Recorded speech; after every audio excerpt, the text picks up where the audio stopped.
அனைவருக்கும் வணக்கம். இன்னைக்கு இந்த வீடியோல நம்ம என்ன பார்க்க போறோம்னா, ராகவ் சட்டா. இந்த மனுஷன் வந்து பார்த்தீங்கன்னா, ராஜ்யசபால எம்பியா இருக்காரு. இவர் வந்து பார்த்தீங்கன்னா, பஞ்சாப்ல இருந்து ஆம் ஆத்மி கட்சி சார்பா வந்து எம்பி ஆன ஒருத்தர். இப்போ வந்து பார்த்தீங்கன்னா, கமலஹாசன் வந்து பார்த்தீங்கன்னா, நம்ம டிஎம்கே சைட்லேருந்து எம்பி ஆகி போயிருக்காருல்ல, அந்த மாரி போயிருக்கிற ஒருத்தர். இவர் வந்து பார்த்தீங்கன்னா, வாய்ஸ் ஆஃப் காமன் மேனா இருக்காரு. அண்ட் லாஸ்ட் ஒரு 2, 3 நாளே வந்து பார்த்தீங்கன்னா, சோஷியல் மீடியாவ திறந்தாலே வந்து இவர் தான் வராரு. அண்ட் பர்சனலா வந்து பார்த்தீங்கன்னா, சுப்பிரமணியம் ஜெய்சங்கர் இருக்கார்ல, அவருக்கு அடுத்து வந்து பார்த்தீங்கன்னா, நான் வந்து ஒருத்தருக்கு ஃபேன் ஆனேன், ஒரு பொலிட்டீஷியனுக்கு ஃபேன் ஆனா அது இவருக்கு தான் சொல்லணும். அண்ட் அவர் அப்படி என்னென்ன ஸ்டேட்மெண்ட் பண்ணியிருக்காருன்றத பத்தியும், அண்ட் கோல்டன் சில்வர் பிரைஸஸ் வந்து பார்த்தீங்கன்னா, ரொம்ப நாள் கழிச்சு, இன்னும் சொல்லப்போனா ஒரு 4, 5 மாசம் கழிச்சு ரொம்ப ஸ்டேபிளா ட்ரேட் ஆயிட்டு இருக்கு. அண்ட் அத பத்தியும், அண்ட் எம்சிஎக்ஸ்ல வந்து பார்த்தீங்கன்னா, வால்யூம்ல ஒரு பெரிய மாற்றமே இருக்கு. ட்ரேடிங் வால்யூம்ல அத பத்தியும், அண்ட் ட்ரம்ப் வந்து சில ஸ்டேட்மெண்ட் பண்ணியிருக்காரு. அத பத்தியும், அண்ட் சில ஸ்டாக் ஸ்பெசிஃபிக் நியூஸ் இருக்கு. அத பத்தியும் வந்து பார்த்தீங்கன்னா, இந்த வீடியோல பார்க்க போறோம். அண்ட் வழக்கம் போல இந்த எல்லா டாபிக்கான டைம் ஸ்டாம்ப் வந்து கீழ டிஸ்கிரிப்ஷன்ல இருக்கு. உங்களுக்கு இன்ட்ரெஸ்டடான டாபிக், உங்களுக்கு தேவைப்படுற டாபிக்கை நீங்கள் அங்கே போய் செலக்ட் பண்ணிக்கலாம். இது வந்து பார்த்தீங்கன்னா, உங்களோட டைமை வந்து மிச்சப்படுத்தும். அண்ட் இந்த வீடியோவை பார்த்து இதில் இருக்கிற கண்டென்ட் உங்களுக்கு யூஸ்ஃபுல்லாக இருக்குன்னு நீங்கள் நினச்சிங்கன்னா வீடியோக்கு ஒரு லைக் கொடுங்க. அது வந்து பார்த்தீங்கன்னா, நம்ம சேனலை வந்து ரொம்ப நல்லா க்ரோ பண்ணணும்னு நான் நம்புகிறேன். அண்ட் வீடியோக்குள்ளே போகலாம். முதல்ல வந்து பார்த்தீங்கன்னா, ராகவ் சட்டா. இவர் தான் வந்து பார்த்தீங்கன்னா, நேத்தும் சரி, இன்னைக்கும் சரி 2, 3 நாளாவே வந்து பார்த்தீங்கன்னா, சோஷியல் மீடியால பயங்கர ஃபேமஸா இருக்காரு. காரணம் என்னன்னா, இவர் பேசின விஷயங்கள் தான். இவர் என்ன சொல்லியிருக்காருன்னா, நீங்க எஸ்டிடி ஏத்திக்கோங்க. ஃபியூச்சர் அண்ட் ஆப்ஷன்ல எஸ்டிடி நீங்க தாராளமா ஏத்துங்க. அப்படி ஏத்துனா தான் ரீட்டெயில் இன்வெஸ்டர்ஸ் நீங்க காப்பாத்த முடியும். ஆனா, லாங் டெர்ம் கேபிட்டல் கெயின்ஸ தயவு செஞ்சு எடுத்துருங்க. லாங் டெர்ம் கேபிட்டல் கெயின்ஸ் வந்து எடுத்துட்டு எஸ்டிடி கொண்டு வந்தாங்க. ஆனா இப்போ எஸ்டிடியும் இருக்கு, லாங் டெர்ம் கேபிட்டல் கெயின் இருக்கு. இது வந்து பார்த்தீங்கன்னா, ரீட்டெயில் இன்வெஸ்டர்ஸை வந்து பார்த்தீங்கன்னா என்கரேஜ் பண்ணாது. மாறா வந்து டிஸ்கரேஜ் பண்ணும். அண்ட் அது மட்டும் இல்லாம கிரிப்டோ கரன்சிஸ் மேல வந்து பார்த்தீங்கன்னா, நீங்க வந்து லீகலா வந்து டாக்ஸ் போடுறீங்க. நீங்க ஒரு விஷயத்து மேல டாக்ஸ் போடுறீங்கனாலே அது லீகலான விஷயம் தான். ஆனா, அத நீங்க ரெகுலேட் பண்றது வந்து பார்த்தீங்கன்னா, அது என்னமோ ஒரு இல்லீகல் கமாடிட்டி மாரி ரெகுலேட் பண்றீங்க. பல லட்சக்கோடிக்கணக்கான ரூபாய் வந்து பார்த்தீங்கன்னா, கிரிப்டோல முதலீடு பண்றாங்க. ஆனா, அது எல்லாமே வந்து பார்த்தீங்கன்னா, இப்ப வெளிநாடுகள்ல போய் முதலீடு பண்றாங்க. இதனால வந்து பார்த்தீங்கன்னா, இந்திய அரசாங்கத்துக்கு ஒரு பெரிய ரெவென்யூ லாஸ் இருக்கு அப்படின்னு சொல்லியிருக்காரு. அடுத்து வந்து இவர் இன்னொரு விஷயம் சொல்றாரு. அதுதான் வந்து பார்த்தீங்கன்னா, இதுவரை எந்த எம்எல்ஏ, எம்பி எனக்கு தெரிஞ்ச வரைக்கும் வந்து பார்த்தீங்கன்னா, இது சொல்லியிருப்பாங்களான்னு தெரியல. சினிமால வேணா நம்ம பார்த்துருப்போம். அதாவது ரைட் டூ ரீகால் ஆப்ஷன கொண்டு வரணும். இப்ப நம்ம ஓட்டு போட்டு ஒருத்தர தேர்ந்தெடுத்துட்டோம்னா, அவர் ஒழுங்கா வேலை செய்யலன்னா, மறுபடியும் மக்கள் எல்லாரும் சேர்ந்து ஒரு 50% மேல இவர நாங்க திருப்பி டிஸ்மிஸ் பண்றோம் அப்படின்னு சொல்லிட்டு பதவியிலிருந்து இறக்கறதுக்கான ஆப்ஷன கொண்டு வரணும்னு சொல்லி பேசியிருக்காரு. அண்ட் இந்த மாரி ஒரு சட்டத்த கண்டிப்பா எந்த கவர்மெண்ட்டும் கொண்டு வராது. காரணம் என்னன்னா, ஸ்டெபிலிட்டி இல்லாம போயிடும் கவர்மெண்ட்ல. ஸோ இது நடக்குமான்னு தெரியல. ஆனா இவர் சொன்ன ஃபர்ஸ்ட் 2மே வந்து பார்த்தீங்கன்னா, நடக்கிறதுக்கு வாய்ப்பு இருக்கு. அண்ட் அத தாண்டி இவர் வந்து எப்பயுமே வந்து பார்த்தீங்கன்னா, இப்படிதான் மக்களுக்கு சார்பா, மக்களோட நலனுக்காக வந்து பேசியிருக்காரு. நான் பர்சனலா வந்து பார்த்தீங்கன்னா, இவருக்கு ஃபேனே ஆயிட்டேன். கடைசியா வந்து இந்த மாரி ஒருத்தரோட பேச்ச வந்து நான் விரும்பி பார்த்ததுன்னு பார்த்தீங்கன்னா, நம்ம சுப்பிரமணியம் ஜெய்சங்கர் இருக்காரு இல்லையா? அவரோட பேச்ச தான் வந்து பார்த்தீங்கன்னா, இந்த அளவுக்கு நான் வந்து விரும்பி பார்த்தேன். ட்ரம்ப்க்கு ஒரு வீடியோ கூட நீங்க எல்லாருமே பார்த்திருப்பீங்க. ட்ரம்ப் பேசும்போது இவர் மட்டும் உட்கார்ந்துட்டுருப்பாரு. மொத்த ஆடிட்டோரியமே எழுந்து நிக்கும். அப்படி வந்து கெத்தா இருப்பாரு. அதுக்கு அடுத்து வந்து பார்த்தீங்கன்னா, ரொம்ப கரெக்ட்டாவும், ரொம்ப மாரலாவும் பேசக்கூடிய ஆளா நான் இவர பார்க்குறேன். அண்ட் இவரு பேசக்கூடிய விஷயங்கள பத்தி நீங்க என்ன நினைக்கிறீங்கன்றத கீழ கமெண்ட்ல சொல்லுங்க. அண்ட் அடுத்து வந்து நம்ம மார்க்கெட்டுக்கு வந்தோம்னா, நேத்து வந்து யுஎஸ் மார்க்கெட் எல்லாமே வந்து பார்த்தீங்கன்னா, ஃப்ளாட் டூ மைல்டு பீரிஷ்ல வந்து முடிஞ்சிருந்தது. நாஸ்டாக் வந்து இயர்லி ட்ரேட்ல வந்து பாசிட்டிவா இருந்தாலும், எண்ட் ஆஃப் த ட்ரேட்ல வந்து பார்த்தீங்கன்னா, நெகட்டிவா முடிஞ்சிருந்தது.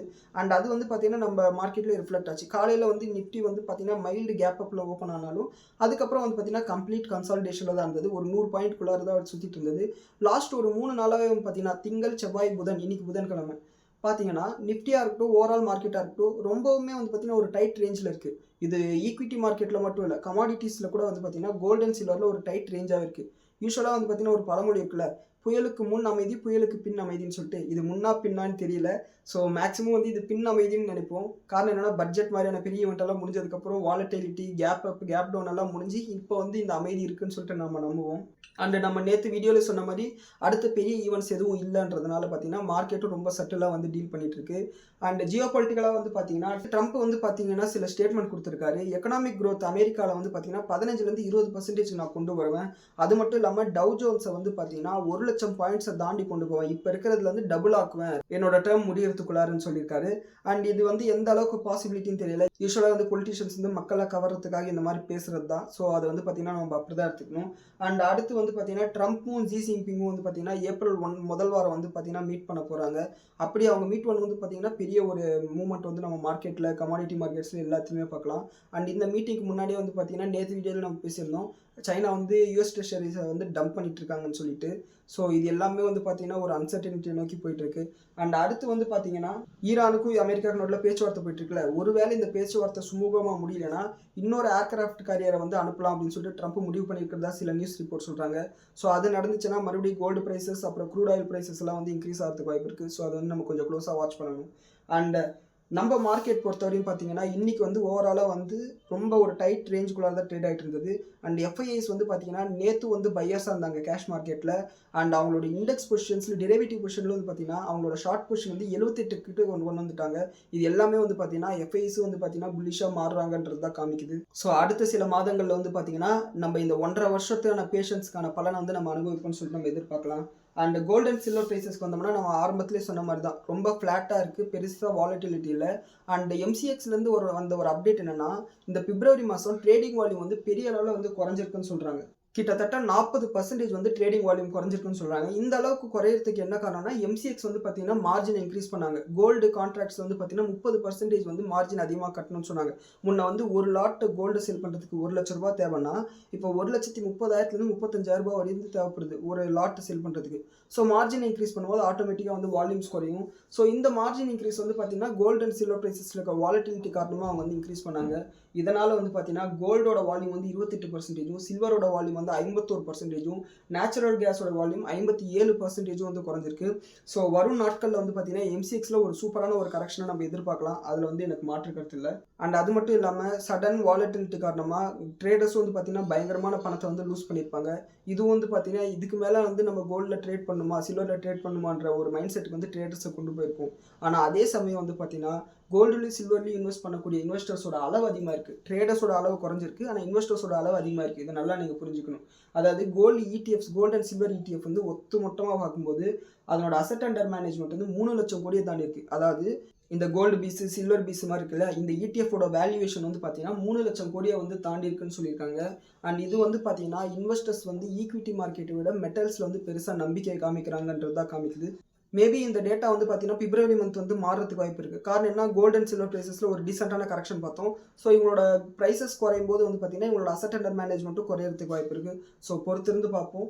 அடுத்து ஸ்டாக் ஸ்பெசிஃபிக் நியூஸ் வந்தோம்னா இன்னைக்கு பிஹெச்எல் ஷேர்ஸ் வந்து பார்த்தீங்கன்னா 5% நெகட்டிவாக முடிஞ்சிருக்கு. நேற்று நம்ம மார்க்கெட் முடிஞ்சதுக்கப்புறம் இந்த அப்டேட் வந்திருந்தது. கவர்மெண்ட் வந்து பார்த்தீங்கன்னா ஓஎஃப்எஸ் ரூட்டில் 5% ஷேர்ஸ் வந்து விற்று கிட்டத்தட்ட 4,500 கோடி ரூபா வந்து ரைஸ் பண்ண போகிறதா சொல்லியிருக்காங்க பிஹெச்எல்ல. இது வந்து பார்த்தீங்கன்னா பிப்ரவரி 11, 12 நடக்கிறதுக்கு வாய்ப்பு இருக்குன்னு சொல்லியிருக்காங்க. அண்ட் அது மட்டும் இல்லாமல் இந்த ஓஎஃப்எஸ் ப்ரைஸ் வந்து பார்த்தீங்கன்னா 255 260 ரூபாயில் இருக்கிறதுக்கு வாய்ப்பு இருக்குன்னு சொல்லியிருக்காங்க. ஸோ வந்து இன்னைக்கு ஷேர் ப்ரைஸ் வந்து அந்த லெவலுக்கு கொண்டு வந்து இறக்கிட்டாங்க.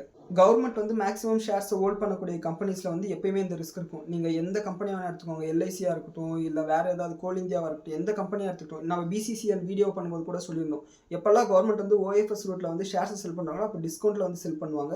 அப்படி டிஸ்கவுண்ட்டில் செல் பண்ணும்போது ஷேர் ப்ரைஸஸ் வந்து குறையிறதுக்கு வாய்ப்பு இருக்குது. ஏன் நம்ம வேதாந்தா கூட வந்து பார்த்தீங்கன்னா இந்துஸ்தான் ஜிங்கில் வந்து ஓஎஃப்எஸ் ரூட் கொண்டு வந்த அன்றைக்கி வந்து பார்த்தீங்கன்னா ஷேர் ப்ரைஸ் வந்து பயங்கரமாக கிராஷ் ஆச்சு. ஸோ நம்மள மாதிரி ரீட்டைல் இன்வெஸ்டர் வந்து இந்த மாதிரி ஓஎஃப்எஸ் அப்டேட் வரது மாதிரி இருக்கிற ஷேர்ஸ் வந்து கொஞ்சம் கவனமாக இருக்கணும். அண்ட் இந்த மாதிரி ஓஎஃப்எஸ் டைமில் வந்து பார்த்தீங்கன்னா ஷேர் ப்ரைஸஸ் கரெக்ட் ஆகும் பார்த்தீங்களா, அந்த டைமில் இன்வெஸ்டர்ஸ் வந்து இன்னமும் இதில் வேல்யூ இருக்குன்னா தைரியமாக வந்து ஆட் பண்ணுறதுக்கு தயாராக இருக்கணும். ஏன்னா வந்து ஷேர்ஸ் விழுந்துட்டு மறுபடியும் ஏறுறதுக்கு வாய்ப்பு இருக்குது. ஸோ அந்த ஆப்பர்ச்சுனிட்டி வந்து விடக்கூடாது. ஸோ கரெக்டாக வந்து பார்த்தீங்கன்னா அனலைசிஸ் பண்ணி முடிவெடுங்க. அடுத்து அயான் எக்ஸ்சேஞ்ச் கிட்ட இருந்து ஒரு அப்டேட் வந்திருக்கு. இவங்களுக்கு வந்து பார்த்தீங்கன்னா ஒரு பெரிய ஆர்டர் ஒன்று கிடைச்சிருக்கு. கிட்டத்தட்ட 1,700 கோடி ரூபா மதிப்புள்ள ஆர்டர் ஒன்று கிடைச்சிருக்கு. அது என்ன ஆர்டர்னு பார்த்தீங்கன்னா இவங்களோட பிஸ்னஸே வந்து பார்த்தீங்கன்னா வாட்டர் ட்ரீட்மெண்ட் பண்ணக்கூடிய பிஸ்னஸ் தான். இந்த கழிவு நீரில் வந்து பார்த்தீங்களா அதை வந்து ப்ராசஸ் பண்ணி நல்ல நீராக மாற்றி மறுபடியும் வந்து என்விரான்மெண்ட்குள்ளார விட்ற ப்ராசஸ் தான். இது வந்து பார்த்தீங்கன்னா மேக்ஸிமம் வந்து பொல்யூஷன் கண்ட்ரோல் போர்டு வந்து பார்த்தீங்கன்னா ஸ்ட்ரிக்டாக ஃபாலோ பண்ணுவாங்க. ஸோ பெரிய கம்பெனிஸ் வந்து கண்டிப்பாக இவங்களுக்கு பிஸ்னஸ் கொடுத்தே ஆகணும், அவங்களுக்கு விருப்பம் இருக்கோ இல்லையோ, சரிங்களா. ஏன்னா இது வந்து பார்த்தீங்கன்னா ரெகுலேட்டரி நார்ம்ஸ். அண்ட் அந்த மாதிரி வந்து பார்த்தீங்கன்னா ஓமனில் இருக்கக்கூடிய பெட்ரோலியம் டெவலப்மெண்ட் அப்படின்ற கம்பெனி கிட்ட இருந்து பார்த்தீங்கன்னா 1,700 கோடி ரூபா மதிப்புள்ள ஆர்டர் வந்து உங்களுக்கு கிடைச்சிருக்கு. அதாவது வாட்டர் ட்ரீட்மெண்ட், சீவேஜ் ட்ரீட்மெண்ட் மாதிரியான ப்ராஜெக்ட் தான் வந்து கிடைச்சிருக்கு. அண்ட் அடுத்து இந்த ப்ராஜெக்டோட டைம்லைன் வந்து பார்த்தோம்னா அடுத்த 20 வருஷத்துக்கு இதை பில்டு பண்ணி ஆப்ரேஷன் பண்ணி மெயின்டெனன்ஸ் பண்ணுற எல்லா வேலையும் வந்து பார்த்தீங்கன்னா இவங்க தான் பண்ண போகிறாங்க. அண்ட் இவங்களோட மார்க்கெட் கேபிடலைசேஷன் பார்த்தீங்கன்னா 5,000-6,000 கோடி ரூபாய் பக்கத்தில் தான் இருக்குது. ஸோ இந்த கம்பெனியோட மார்க்கெட் கேபிடலைசேஷனே 5,000 கோடி 6,000 கோடி இருக்கும்போது 1,700 கோடி ரூபா மதிப்புள்ள ஆர்டர் வந்து பார்த்தீங்கன்னா ஒரு பாசிட்டிவான விஷயமா பார்க்கப்படுது. அடுத்து ரிலையன்ஸ் இண்டஸ்ட்ரீஸ் சம்மந்தப்பட்டு 2 அப்டேட் இருக்கு. முதல் அப்டேட் என்னன்னா, நம்ம மன்னா ஹெல்த் மிக்ஸ் எல்லாம் நீங்க கேள்விப்பட்டிருப்பீங்க. அந்த மன்னா ஹெல்த் மிக்ஸ் பிராண்ட வந்து பார்த்தீங்கன்னா, ரூ. 176 கோடி குடுத்து 100% ஷேர்ஸ் வந்து இவங்க வாங்கிட்டாங்க. அண்ட் இந்த பிராண்ட ஓன் பண்ற கம்பெனி வந்து பார்த்தீங்கன்னா, சதர்ன் ஹெல்த் ஃபுட்ஸ் அப்படின்னு சொல்லிட்டு ஒரு கம்பெனி. அந்த கம்பெனிய மொத்தமா வாங்கிட்டாங்க. இப்போ வந்து பார்த்தீங்கன்னா, இது ரிலையன்ஸ் கன்சியூமர் ப்ராடக்ட் கீழ வந்துரும். 2வது அப்டேட் என்னன்னா, ஜியோ ஃபினான்ஷியல் சர்வீசஸ் இருக்கு இல்லையா? இவங்க வந்து பார்த்தீங்கன்னா, புதுசா ஒரு பிளாட்ஃபார்ம் வந்து லான்ச் பண்ணியிருக்காங்க. இதுல வந்து பார்த்தீங்கன்னா, எஃப்டிய வந்து போட்டுட்டு அத ஃபாலோ பண்றது எல்லாமே அந்த பிளாட்ஃபார்ம்ல நம்ம ட்ராக் பண்ணிக்கலாம்னு சொல்லியிருக்காங்க. இது வந்து என்ன மாதிரியான பிசினஸ்னா, இந்த விண்ட் வெல்த், அதுக்கப்புறம் ஸ்டேபிள் மணி இந்த மாதிரியான வெப்சைட்ஸ் எல்லாம் பண்ணக்கூடிய பிசினஸ் தான். ஸோ வந்து பார்த்தீங்கன்னா, புது செக்மெண்ட்ல இந்த ஃபினான்ஷியல் சர்வீசஸ் வந்து இவங்க கொடுக்க போறாங்க. இந்த 2மே வந்து பார்த்தீங்கன்னா, ரிலையன்ஸ் இண்டஸ்ட்ரீஸ்ல ஃபோக்கஸ் பண்ண வேண்டிய ஒரு விஷயம். அடுத்து இன்னைக்கு ஆட்டோ செக்டார்ல வந்து நிறைய அப்டேட்ஸ் வந்திருக்கு. முதல் அப்டேட் என்னன்னு பார்த்தோம்னா, அசோக் லேலண்ட் வந்து அவங்களோட Q3 நம்பர்ஸ் வந்து ரிலீஸ் பண்ணியிருக்காங்க. இவங்களோட ப்ராஃபிட் வந்து பார்த்தீங்கன்னா, 800 கோடி ரூபாவா இருக்கு. அது வந்து பார்த்தீங்கன்னா, இயர் ஆன் இயர் பேசிஸ்ல வந்து பார்த்தீங்கன்னா, கிட்டத்தட்ட 5% இன்க்ரீஸ் ஆயிருக்கு. போன வருஷம் அதாவது டிசம்பர் 2024 குவார்ட்டர்ல வந்து பார்த்தோம்னா, ரூ. 760 கோடி பண்ணியிருக்காங்க. இந்த குவார்ட்டர்ல வந்து ரூ. 800 கோடி பண்ணியிருக்காங்க. அப்படி இருந்து கூட இன்னைக்கு ஷேர் பிரைஸ் வந்து விழுந்திருக்கு. காரணம் என்னன்னா, மார்க்கெட் என்ன எதிர்பார்த்தாங்கன்னா, ரூ. 1000 கோடி வரையும் இவங்களோட ப்ராஃபிட் இருக்கும்னு சொல்லி எதிர்பார்த்தாங்க. ரீசெண்டா கூட வந்து பார்த்தீங்கன்னா, ஒரு 4 மாசத்துக்குள்ளார இவங்களோட ஷேர் பிரைஸ் வந்து பார்த்தீங்கன்னா, கிட்டத்தட்ட ஒரு 60% அளவு இன்க்ரீஸ் ஆயிருந்தது. ஸோ இது வந்து பார்த்தீங்கன்னா, மார்க்கெட் நெகட்டிவா பார்த்திருக்கு. அடுத்து M&Mஓட Q3 நம்பர்ஸ் வந்து ரிலீஸ் பண்ணியிருந்தாங்க. இவங்களோட Q3 நம்பர்ஸ் வந்து பார்த்தீங்கன்னா, ஆக்சுவலா நல்லா தான் இருக்கு. அண்ட் இவங்க வந்து இயர் ஆன் இயர் பேசிஸ்ல 30% மேல வந்து ப்ராஃபிட் குரோத் காமிச்சிருக்காங்க. அண்ட் 2024 டிசம்பர் குவார்ட்டர்ல வந்து பார்த்தீங்கன்னா, ரூ. 2,900 கோடி இவங்க லாபம் பண்ணியிருந்தாங்கன்னா, அண்ட் இந்த டிசம்பர் குவார்ட்டர்ல வந்து ரூ. 3,930 கோடி வந்து இவங்க லாபம் பண்ணியிருக்காங்க. இது நல்ல விஷயம் தான். ஆனா மார்க்கெட் வந்து இந்த ஷேரை வந்து இன்னைக்கு அடிச்சிருக்கு. காரணம் என்னன்னா, இவங்களோட மார்ஜின்ல வந்து ஒரு பெரிய இம்பாக்ட் இருக்கு. இவங்களோட மார்ஜின் வந்து கிட்டத்தட்ட 70 பேசிஸ் பாயிண்ட்ஸ், அதாவது 0.7% வந்து குறைஞ்சிருக்கு. அண்ட் இந்த அளவுக்கு குறையறதுக்கு அவங்க என்ன ரீசன் சொல்றாங்கன்னா, எங்களோட பேசஞ்சர் வெஹிக்கிள் செக்மெண்ட் எல்லாம் நல்லா தாங்க இருக்கு. கமர்ஷியல் வெஹிக்கிள் செக்மெண்ட்டும் நல்லா தான் இருக்கு. ஆனா இந்த ஃபார்ம் எக்யூப்மெண்ட்ஸ் இருக்கு இல்லைங்களா, இந்த டிராக்டர் மாதிரியான விஷயங்கள், இது வந்து பார்த்தீங்கன்னா பிசினஸ் அடிபட்டிருக்கு. இந்த பிசினஸ் பாதிக்கிறதுக்கு முக்கியமான காரணமே வந்து பார்த்தீங்கன்னா, இன்டர்நேஷனல் அன்சர்டனிட்டி தான் சொல்லியிருக்காங்க. ஸோ இது வந்து பார்த்தீங்கன்னா, M&Mஓட ஷேர் ஹோல்டர்ஸ் வந்து நோட் பண்ணிக்கோங்க. அடுத்து டாடா மோட்டார் கமர்ஷியல் வெஹிக்கிள் பத்தி ஒரு அப்டேட் வந்திருக்கு. இவங்களோட ஷேர் பிரைஸ் இந்த அப்டேட்க்கு அப்புறம் வந்து பார்த்தீங்கன்னா, 52 வீக் ஹைய வந்து தொட்டிருக்கு. அப்படி என்ன அப்டேட்னா, இவங்களுக்கு இந்தோனேஷியா கிட்ட இருந்து பார்த்தீங்கன்னா, 70,000 வெஹிக்கிள்ஸ வந்து சப்ளை பண்ண சொல்லி ஒரு ஆர்டர் கிடைச்சிருக்கு. அண்ட் இதுல வந்து பார்த்தீங்கன்னா, யோதா அல்ட்ரா T7 அப்படின்னு சொல்லிட்டு 2 வெஹிக்கிள் வந்து இவங்க சப்ளை பண்ண போறாங்க. 2த்துலயுமே வந்து பார்த்தீங்கன்னா, 35,000 வெஹிக்கிள சப்ளை பண்ண போறாங்க. இது வந்து பார்த்தீங்கன்னா, அவங்களோட சப்சிடரி நிறுவனம் மூலியமா அவங்க சப்ளை பண்ண போறாங்க. ஸோ இது வந்து பார்த்தீங்கன்னா, டாடா மோட்டார்ஸ்க்கு ரொம்ப பெரிய ஆர்டர். இன்னைக்கு மார்க்கெட்டும் வந்து பார்த்தீங்கன்னா, Tata Motors commercial vehicle share வந்து ரிவார்ட் பண்ணிருக்கு. ஸோ இது வந்து பார்த்தீங்கன்னா, டாடா மோட்டார்ஸ் ஷேர் ஹோல்டர்ஸ்க்கு வந்து பாசிட்டிவான அப்டேட். அடுத்து பிரிட்டானியா இண்டஸ்ட்ரீஸோட Q3 நம்பர்ஸ் ரிலீஸ் பண்ணியிருந்தாங்க. Q3 நம்பர்ஸ்க்கு அப்புறம் வந்து பார்த்தீங்கன்னா, இந்த ஷேர் பிரைஸ் வந்து 4% அளவு இன்க்ரீஸ் ஆயிருக்கு. அண்ட் இன்னைக்கு வந்து பார்த்தீங்கன்னா, அவங்களோட கான்ஃபரன்ஸ் கால் இருந்தது. கான்ஃபரன்ஸ் கால்லேயே வந்து பார்த்தீங்கன்னா, ரொம்ப பாசிட்டிவான ஸ்டேட்மெண்ட் தான் கொடுத்துருக்காங்க. அண்ட் இவங்களோட ஓவரால் வால்யூம் growth வந்து பார்த்தீங்கன்னா, 10லேருந்து 12% வரையும் இருக்கு. அண்ட் இவங்க என்ன சொல்றாங்கன்னா, அடுத்த சில மாதங்களுக்கு ரா மெட்டீரியல் காஸ்ட்ல வந்து பெரிய வேரியேஷன்லாம் இருக்காது. ஸ்டேபிளான மான்சூன் இருக்கிறதுனால ரா மெட்டீரியல் காஸ்ட் வந்து இதே மாதிரி தான் இருக்கும். ஸோ எங்களோட ப்ராஃபிட்டபிலிட்டியில பெரிய இம்பாக்ட் இருக்காதுன்னு சொல்லியிருக்காங்க. ஆனால் ஒரே ஒரு நெகட்டிவான விஷயம்னா, லோக்கல் பிளேயர்ஸ் கிட்ட இருந்து ஒரு பயங்கரமான காம்படிஷன் இருக்கு. அதில் எங்களுக்கு மாற்று கருத்து இல்லைன்னு சொல்லியிருக்காங்க. இது எல்லாமே வந்து பார்த்தீங்கன்னா, பிரிட்டானியா இண்டஸ்ட்ரீஸ் பற்றின வந்து அப்டேட். அண்ட் அடுத்து வந்து பார்த்தீங்கன்னா, இன்னைக்கு அவந்தி ஃபீட்ஸோட Q3 நம்பர்ஸும் வந்திருந்தது. அண்ட் அந்த Q3 நம்பர்ஸ் வந்து பார்த்தீங்கன்னா, சூப்பராக இருக்குது. இவங்களோட Q3 ப்ராஃபிட் வந்து பார்த்தீங்கன்னா, ரூ. 153 கோடி சொல்லியிருக்காங்க. இது இயர் ஆன் இயர் பேசிஸ்ல கிட்டத்தட்ட 12% அதிகம். அண்ட் இவங்களோட மார்ஜின் வந்து பார்த்தீங்கன்னா, கிட்டத்தட்ட 1% வந்து இன்க்ரீஸ் ஆயிருக்கு. ரூ. 100 சம்பாதிக்கிறாங்கன்னா, இவங்களுக்கு எக்ஸ்ட்ரா ஒரு ரூபா வந்து வந்திருக்கு. ஸோ இது வந்து பார்த்தீங்கன்னா, பாசிட்டிவான விஷயம். அண்ட் ரீசெண்டாக வந்து பார்த்தீங்கன்னா, அமெரிக்காவுக்கும் இந்தியாவுக்கும் ட்ரேட் டீல் ஆனதுக்கப்புறம் வந்து பார்த்தீங்கன்னா, ஷேர் ப்ரைஸ் வந்து ஏற ஆரம்பிச்சது. இப்போ வந்து ரூ. 1,200 பக்கத்தில் போயிடுச்சு. ஸோ இந்த ரேஞ்சில் போய் என்ட்ரி ஆகாதீங்க. போனீங்கன்னா நீங்கள் மாட்டிப்பீங்க.